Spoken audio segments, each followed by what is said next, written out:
ده حصيلة النهاردة نهر النيل. البحر كأنه مفهوش غير زمار يا جماعة، ما صادفتش غير الزمار النهاردة الحمد لله. يعني ابتدى هو ياكل يعني، وأحجام كبيرة كلها، مفيش صغير خالص، يعني كله أحجام كبيرة، كله أحجام كبيرة.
احنا بنسميه زمارة، في ناس بتقول عليه زقماقة، وناس بتقول عليه كفخور، وناس بتقول عليه أبو ريالة.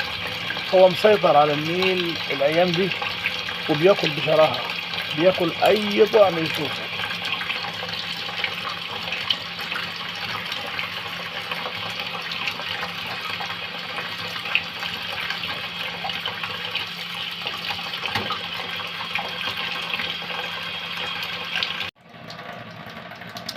ده اللي هو بيض السمك اللي هو الكافيار، أنا بجمعه في كيس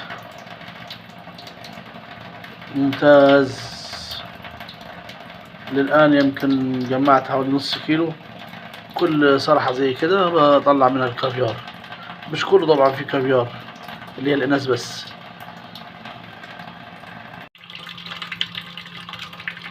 لسه صاحية فيها الروح، عمرها طويل، بعكس الأنومة بمجرد ما بتطلع من المية بتموت على طول. أكتر حاجة 5 دقايق، إلا إذا كان في مية طبعا فيها أكسجين وده ما بيحصلش. النيل بدأ ينزل، وإن شاء الله موسم سعيد على الجميع في كل مكان في أرض مصر. السلام عليكم.